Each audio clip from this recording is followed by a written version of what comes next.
ಒಬ್ಬ 17 ವಯಸ್ಸಿನ ವಿದ್ಯಾರ್ಥಿ ಮಾನಸಿಕ ಒತ್ತಡದ ವಾತಾವರಣದಲ್ಲಿ ಒಂದು ವರ್ಷ ಕಷ್ಟಪಟ್ಟು ಪರೀಕ್ಷೆಗೆ ತಯಾರಾಗಿ ಪರೀಕ್ಷೆ ಬರೆದು ನಂತರ ಫಲಿತಾಂಶಕ್ಕೆ ಕಾದು ಕೊನೆಗೆ ಅದು ಹೊರಬಂದಾಗ ಆ ವಿದ್ಯಾರ್ಥಿಗೆ ಸಿಕ್ಕಿದ್ದೇನು ತನ್ನದಲ್ಲದ ವೈಫಲ್ಯ. ಇದು ಇತ್ತೀಚೆಗೆ ಹೊರಬಂದ 2026ರ CBSE 12ನೇ ತರಗತಿಯ ಫಲಿತಾಂಶದ ಕಥೆ. ಇದು ಹೇಗಾಯಿತು ಮತ್ತು ಇದಕ್ಕೆ ಯಾರು ಜವಾಬ್ದಾರರು ಎಂದು ನೋಡೋಣ. ಈ ವರ್ಷದ ಫಲಿತಾಂಶ ಕುಸಿದಿದೆ. ಒಟ್ಟಾರೆ ಉತ್ತೀರ್ಣ ಪ್ರಮಾಣ ಹೋದ ವರ್ಷ ಅಂದರೆ 2025ರಲ್ಲಿ 88.39% ಇತ್ತು.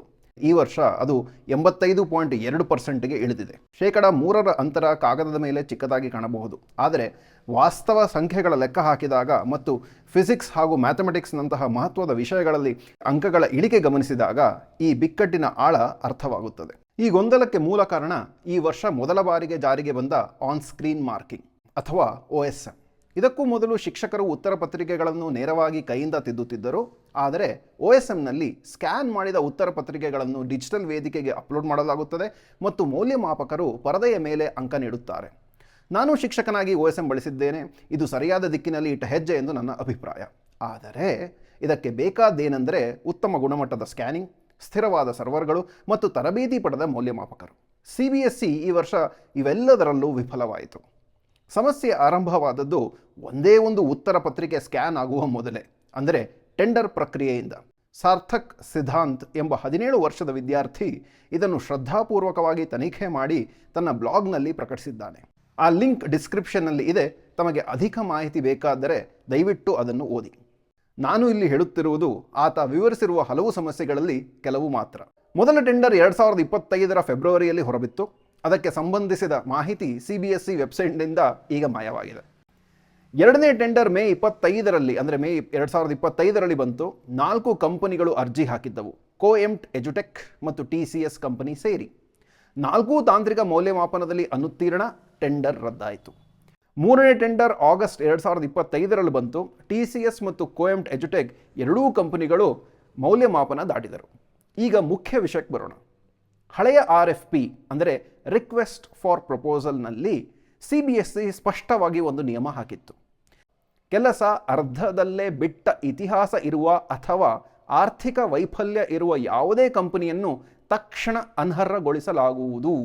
ಹೊಸ RFPಯಲ್ಲಿ ಆ ನಿಯಮ ಸದ್ದಿಲ್ಲದೆ ತೆಗೆದುಹಾಕಿದ್ದರು. ಇನ್ನೊಂದು ವಿಷಯವೇನೆಂದರೆ ವಾರ್ಷಿಕ ಟರ್ನ್ಓವರ್ ಮಿತಿ 50 ಕೋಟಿ ಇಡಲಾಯಿತು ಮತ್ತು ಆ ವಹಿವಾಟು ಡಿಜಿಟಲ್ ಪರೀಕ್ಷಾ ಸೇವೆಗಳಿಂದಲೇ ಬರಬೇಕೆಂದು. TCS ಸುಲಭವಾಗಿ ಈ ಮಿತಿಯನ್ನು ದಾಟಿತು. ರ್ಯಾಂಕ್ ಗುರು ಅರ್ಜಿ ಹಾಕಿದ್ದ ಮತ್ತೊಂದು ಕಂಪನಿ 117 ಕೋಟಿ ಸರಾಸರಿ ತೋರಿಸಿತು. ಅಂದರೆ ಅದು ಕೂಡ ಈ ಮಿತಿಯನ್ನು ದಾಟಿತ್ತು.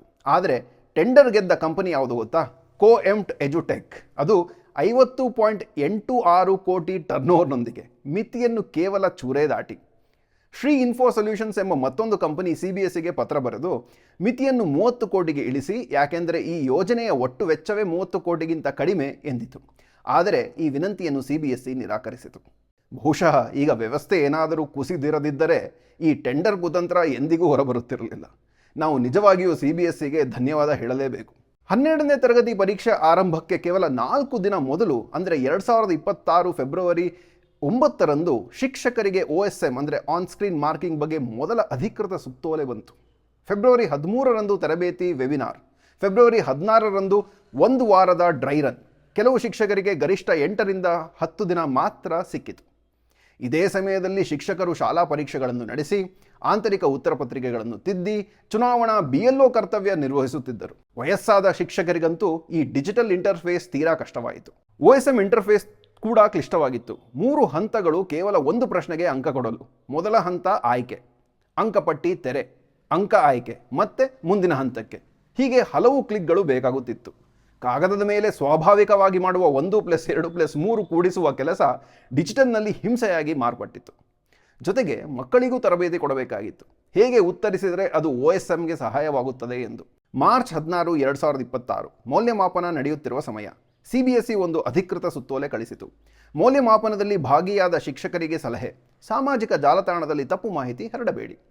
ಪ್ರತಿಯೊಬ್ಬ ಮೌಲ್ಯಮಾಪಕನಿಗೂ ಅರ್ಥವಾಯಿತು, ಸುಮ್ಮನಿರಿ ಎಂದು.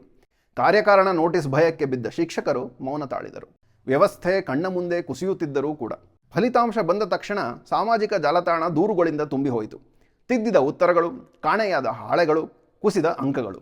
CBSE ಮೇ 15ರಂದು ಪತ್ರಿಕಾಗೋಷ್ಠಿ ನಡೆಸಿ ವಿದ್ಯಾರ್ಥಿಗಳಿಗೆ ತಮ್ಮ ಉತ್ತರ ಪತ್ರಿಕೆಯ ಸ್ಕ್ಯಾನ್ ಪ್ರತಿ ತೆಗೆದುಕೊಳ್ಳಲು ಅವಕಾಶ ನೀಡುವುದಾಗಿ ಘೋಷಿಸಿತು. ರೂಪಾಯಿ 700 ಇದ್ದ ಶುಲ್ಕ 100ಕ್ಕೆ ಇಳಿಸಿದರು. ಮರುಮೌಲ್ಯಮಾಪನಕ್ಕೆ ರೂಪಾಯಿ 25 ಒಂದು ಪ್ರಶ್ನೆಗೆ. ಮೇ 19ರಂದು ಪೋರ್ಟಲ್ ತೆರೆದ ತಕ್ಷಣ ಕ್ರ್ಯಾಶ್. ಮೇ 20ರಂದು ಮತ್ತೆ ಕ್ರ್ಯಾಶ್. 21 ಮತ್ತು 22ರಂದು ಮೇಂಟೆನೆನ್ಸ್ ಮೋಡ್. ತಪ್ಪು ಶುಲ್ಕ ಕಡಿತ, ಕೆಲವರಿಗೆ ಹೆಚ್ಚು ಮತ್ತು ಕೆಲವರಿಗೆ ಕಡಿಮೆ ಕಟ್ಟಾಯಿತು.